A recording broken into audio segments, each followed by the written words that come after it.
Here is the weather the day after Thanksgiving. Need to go run 2 hours in this. Am I dawdling and delaying? Yes, I am, because it's cold and it's wet and it's gonna rain all day. But this is actually the warmest it's going to be. So I'm just gonna get out, get it done, and look forward to my hot shower. Well, that is probably one of the wettest runs I've ever been on. My hair, I have not showered yet. This is wet from the rain. 2 solid hours of running in the rain. I was a little bit slower than normal, partly because I was trying to be careful over the more leafy, slick areas, as I mentioned in one of my previous videos. And also, honestly, just tired, like 5 days in a row of running kind of this mileage. I don't know if I've done that before. I usually have rest days, and just the way that the schedule worked this week, I ended up switching my rest day. The plan was to switch the Thursday rest day to Saturday, so I'd have 2 rest days. I started looking at the forecast, and we now have snow in the forecast for next week, especially later next week, and it's not supposed to get above freezing. So now I'm kind of having to rethink my strategy and figure out what I'm going to do to get the miles in, but do it safely. Because again, it just, with how wet it's going to be, and we're expecting apparently snow, I don't want to slip and fall. Like, number one thing I don't want to injure myself while I'm training. So I have talked to my husband on what I may do. There's a gym nearby, no commitment, like $10 a month. And honestly, I don't enjoy going to gyms to work out. Like, I don't like having to wait for the machine I want. I don't like I like to be able to just like focus and do what I want to do. And I mean, I don't even generally like run in groups. Like, I'm just in my zone.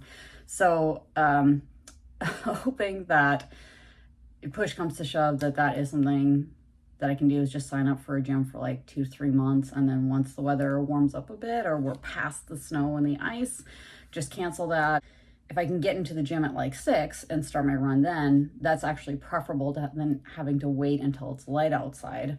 You know, just get it in, get it done. That's always my recommendation, by the way, is that if there's something that you have a hard time doing, like your brain wants to do it, but your body is just not willing, try to get it done first thing. Just have it out of the way. Like, checked off, all done for the day. Yesterday was the turkey trot. After 1, 2, 3, 4, higher, 5, 6, 7, 8, 9, and 10. Turkey trot done. Now to go home and stretch and shower.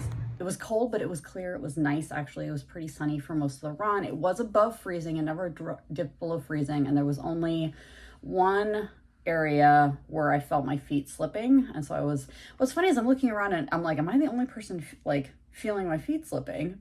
And it's not the tread on my shoes. They're still fairly new. And I'm like just trying to like move off to a side where I can see that the pavement looks a little drier, because it was slick. I don't know why, just in that one area. And what's funny is I did not feel strong during that run. I was feeling a little bit tired, and like felt like I was working really hard and didn't feel like I was going very fast. And funny story, it was actually like my best ever 10K time. And I placed third. I mean, it's not a big race. It's a local turkey trot. And so total runners was like 1,200, and like 1,000 of those were 5K runners. And so there were only 222 10K runners, but I got third in my division, which is female 35 to 39. And I got 44th overall, which was about basically in the top 20%, which is, for me, that's really good. Like, again, that's the fastest 10K I've ever done. And I sense that there was like, whenever I'm in a race, I feel like I'm working harder because I am working harder, and I'm not just keeping when you're running by yourself, there's nothing to gauge your pace against. And I sense that when I'm running then with other people, there's a little bit more of a tendency to be like, try to match your pace, like even subconsciously, to someone that seems to be running a similar pace than you. So yeah, overall, it's still overall a good week. Again, no injuries. For next week, I'll keep you guys updated on what happens. I'll try to get some footage in. And yeah, I think I'm gonna go stretch and take a shower now, because I am, again, just drenched from being out in the rain. I'll keep you guys updated.